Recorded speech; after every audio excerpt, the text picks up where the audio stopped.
Hi, I'm Ed Amoroso from Tag Cyber, and I'm here with my friend Larry Hurtado, who is the CEO of Digital Defense. Hi, Larry. Hi, how are you doing, Ed? Hey, we're going to talk security awareness. Super. That's something that just about everybody both loves and hates, or maybe a little less on the love side. Usually it's a lot of stuff from the IT department. Hey, make sure you do this.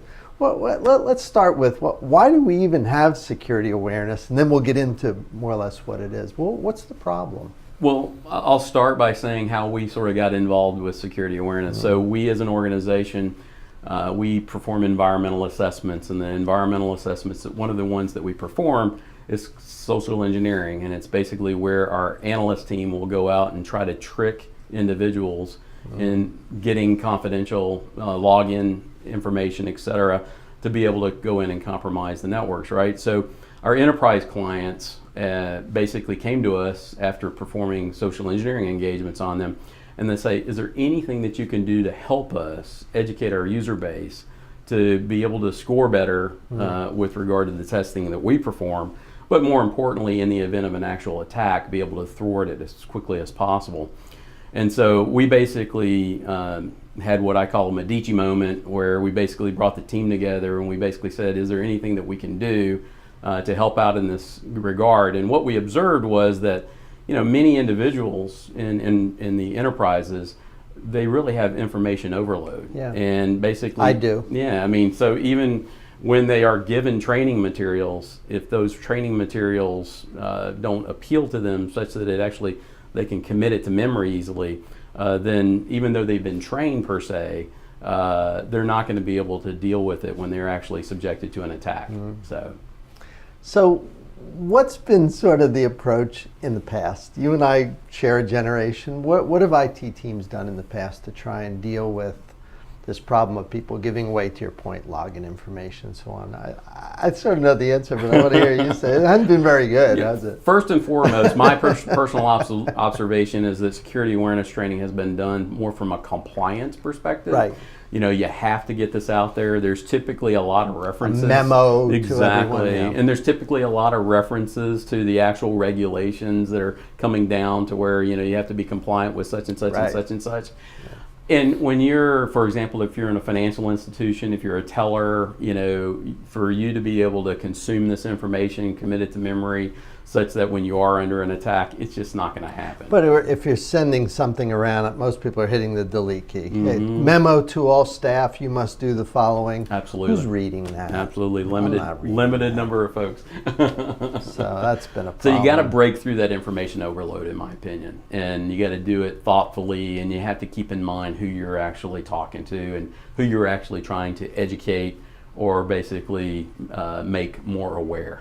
So, because each individual, each position is going to be targeted in different ways, and you know, the smarter the attacker, the more they're going to know exactly how to make sure that the individual that they're going after is going to be able to be compromised. Makes sense. Yeah. Now, what's been your approach? How have you guys been? You have a very creative approach here.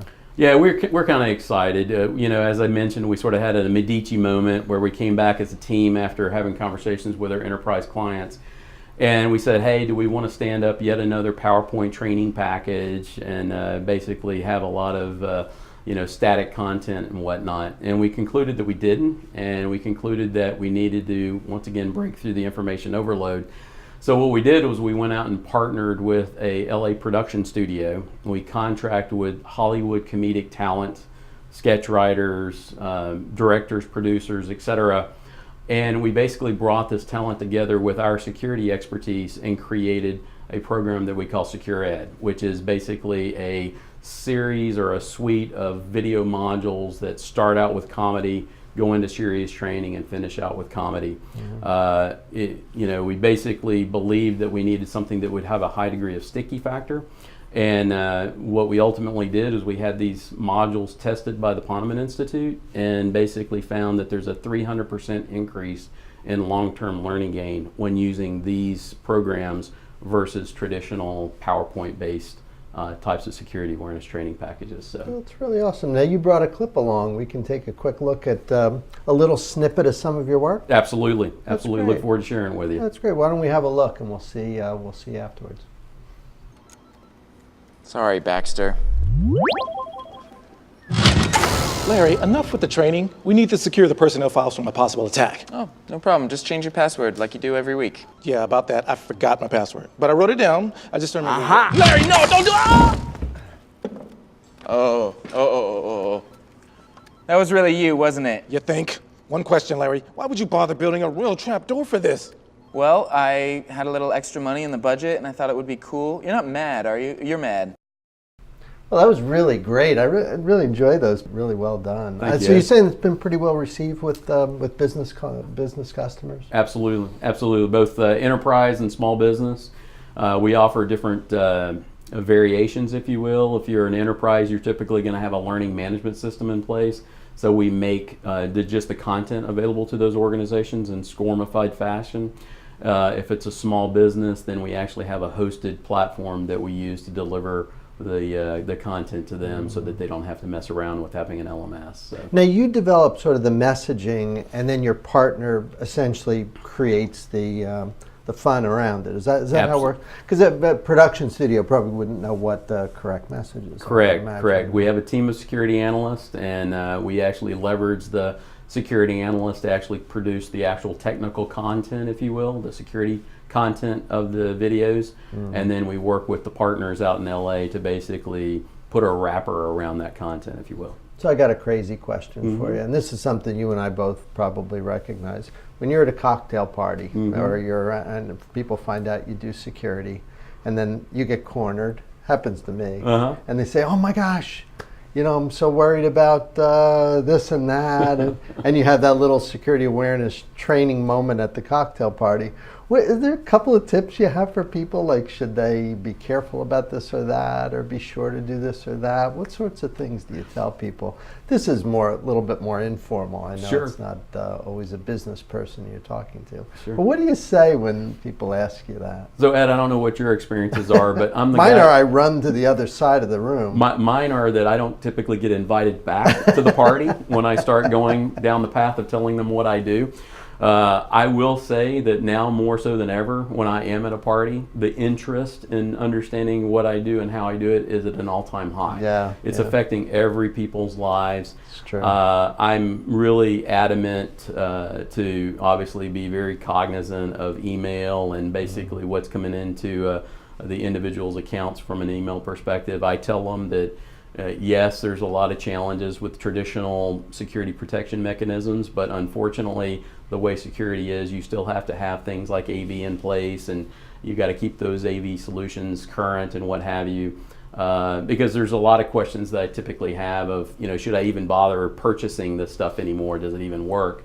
And I just basically emphasize, I said, you need to have these places you have to have these things in place, because the attacker is not going to only attack based upon the newest attack vector out there. They're still going with the old ones and whatnot. So I always find people are asking about what to click on. And one thing I like with my family, I say, if you weren't expecting it and you're not really connected with the person sending it, and it's not just 100% clear that this should be here, don't click on it. Absolutely. It's always, hey, should I click on this e-fax thing? Well, where's it coming from? I don't know. And you go, well, no.